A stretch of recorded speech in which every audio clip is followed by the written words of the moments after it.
Right, shall we do it? Okay, Renzo, educate us, please. Educate you. I will. Right, so we're going to be talking about peer assessment today and peer review. So I don't know how you all, because you all have different courses, so I don't know how you all peer review each other, but I'm going to show you how we do it on Games Design. Hopefully you like it. Pedagogy for Dave. Just for my benefit, that one. So how can we expect the students to be passionate about something if they're not actually learning it?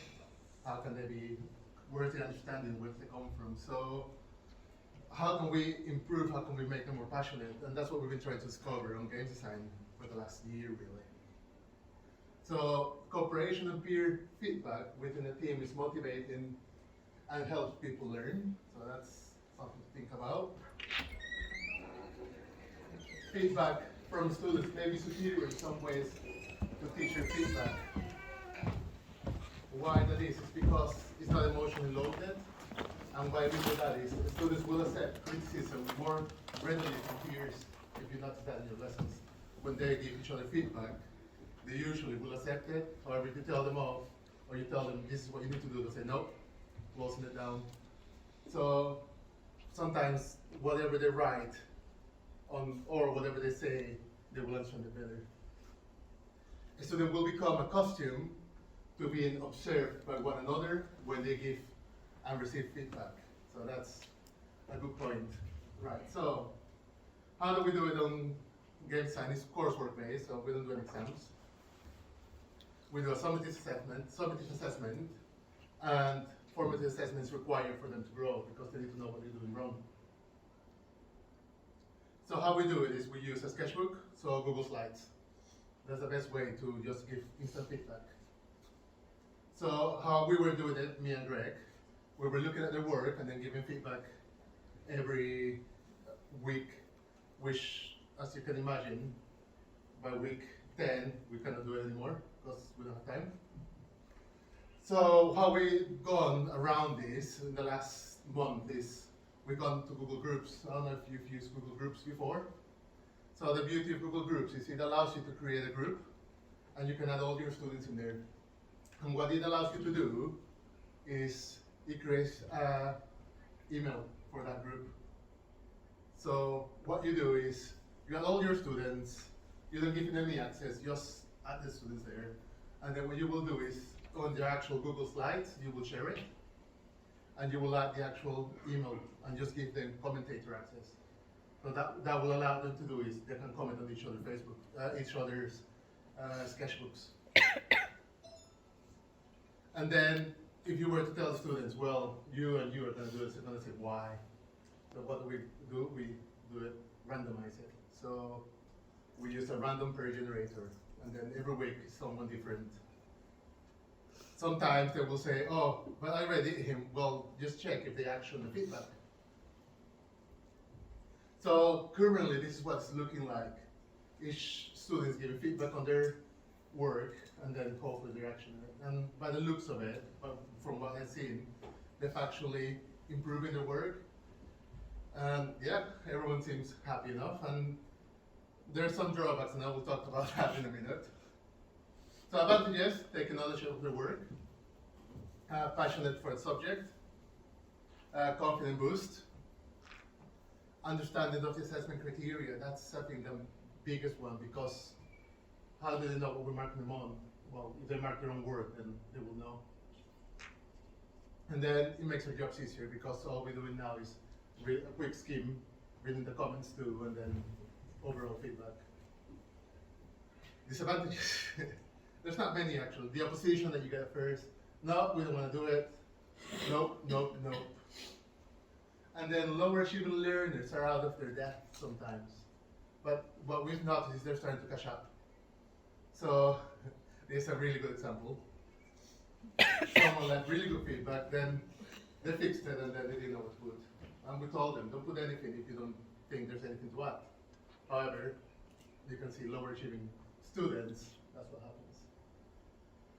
So yeah, questions?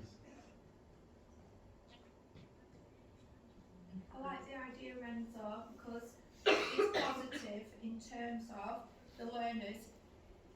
They they've got that knowledge and understanding of the assessment criteria, because when we're standardised observing that, it's looking at progress, what they need to do to expand the grade and everything all the way through. They've got that initial knowledge and understanding, and the more they dip into it, it's going to grow, isn't it? Yeah. And we're doing weekly, so every Friday for 1 hour is peer feedback. And it's like aspirational as well, isn't it? And it allows everyone to actually catch up, so Yeah. it will get ideas from someone else saying, oh, I didn't know you could do that. Obviously, yeah, enriches what they're doing, doesn't it? Yeah. Yeah. Yeah. And they will not be able to copy and paste because they know this, because they're looking at it every week, so they have to use their own words. It's good as well that they understand the importance of why they're doing it. Yeah. Because sometimes you ask students to do a task and you say, well, I don't understand what the purpose of this is. Whereas if they understand how it relates to what their career aspirations are, they'll engage more and they'll find it more beneficial. Yeah, it's blending it together, because some individuals can see it, the assessment criteria and everything, oh, so many weeks, you've got to do that, see it as an isolated activity, and this is bringing it together, blending it together, and those skills are transferable over, The job is to make our life easier. Renzo, Well, yeah. sorry, about the groups. Yeah. So how do you group? Can you just re-explain how you group it using single groups? Let me go hide for a minute. Sorry. See ya. It's hiding.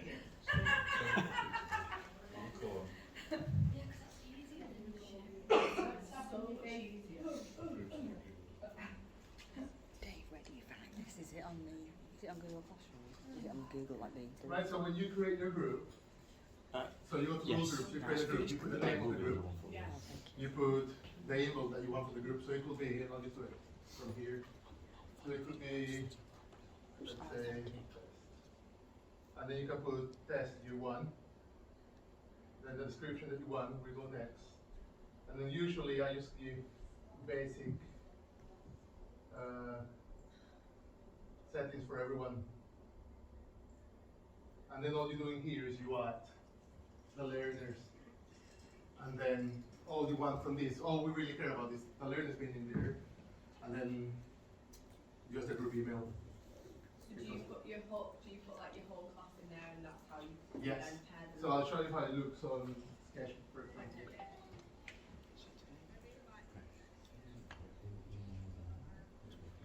So what you said, you can then share the sketchbooks to that email group. So all the people in that group can access each other's sketchbooks. So they show to their drive and find whoever is cherry pick that. Yeah. Brilliant.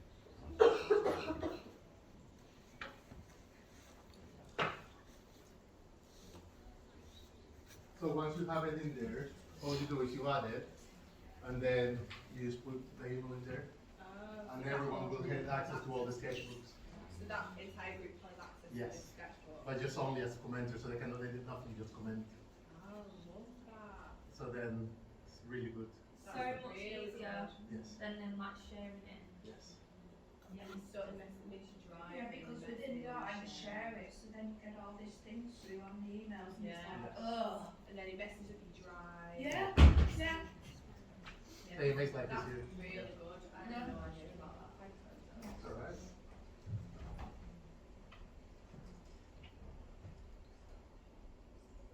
I think he deserves a round of applause. Yeah, brilliant.